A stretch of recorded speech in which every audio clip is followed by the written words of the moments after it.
You are not going to believe this, but what if I told you that the CIA, yes, the CIA, wrote a scientific guide to leaving your body and understanding the very fabric of the universe?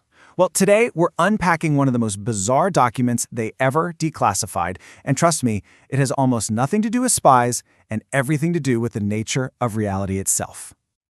So it all kicked off with this one wild question right in the middle of the Cold War. You have to remember, the agency was looking for any edge it could get, and that included some pretty out-there ideas, like turning the human mind into the ultimate intelligence tool. I mean, could an agent, sitting in a quiet room, project their consciousness into a secret Soviet bunker? And here is the absolute kicker. The official report's answer was plausible. Yeah, they actually concluded that yes, this could be a trainable skill. To them, this wasn't some fantasy movie plot. It was the next frontier of espionage. So let's get into how they thought they could pull it off. Look, the CIA's goal here was brutally simple. They wanted to weaponize consciousness. The whole technique was called remote viewing, and the idea was to train agents to, well, travel out of their bodies, phase through walls, and spy on the enemy. But to do something that radical, they knew they needed a real scientific method.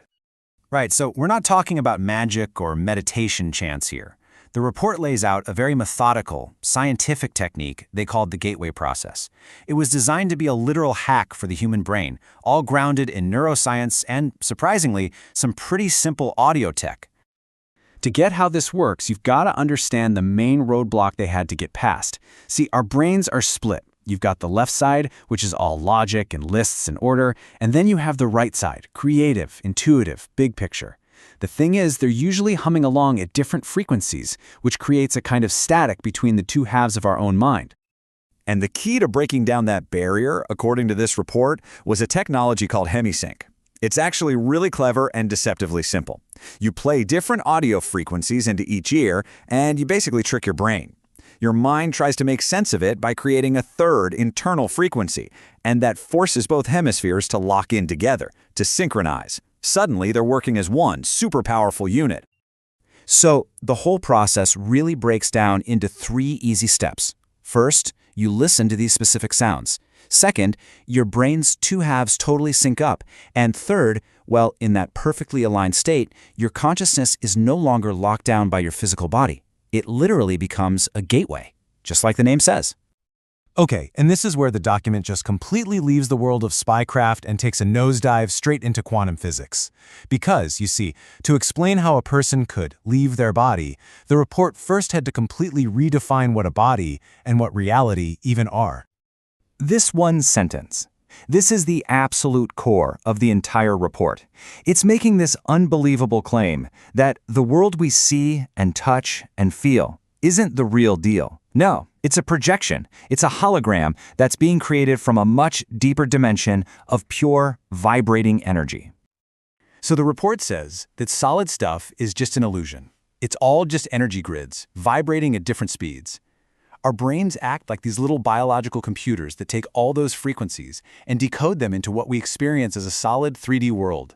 And here's where it gets really nuts. In this holographic state, time as we know it just dissolves. Past, present, future, it's all happening at the same time in the same place. Now, the gateway process isn't just some abstract theory. It's a practical roadmap.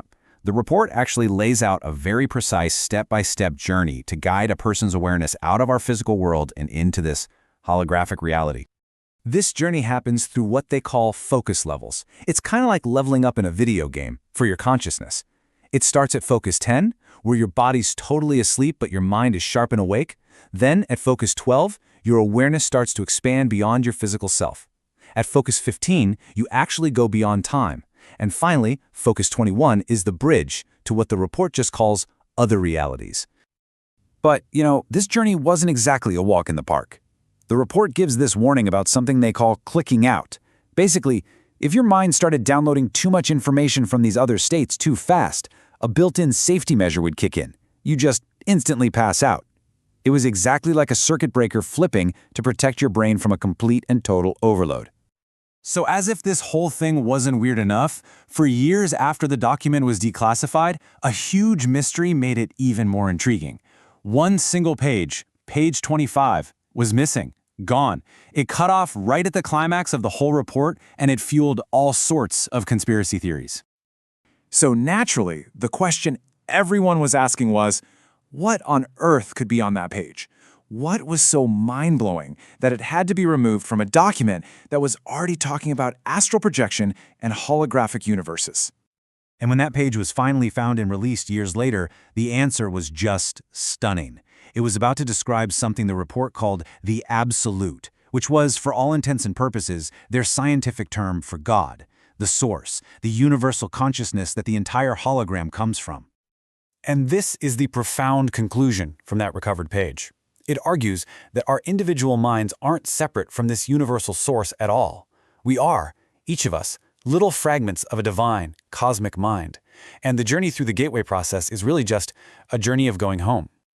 So, after all of that, the mind-bending physics, the deep philosophy, what was the CIA's final official opinion on the gateway process?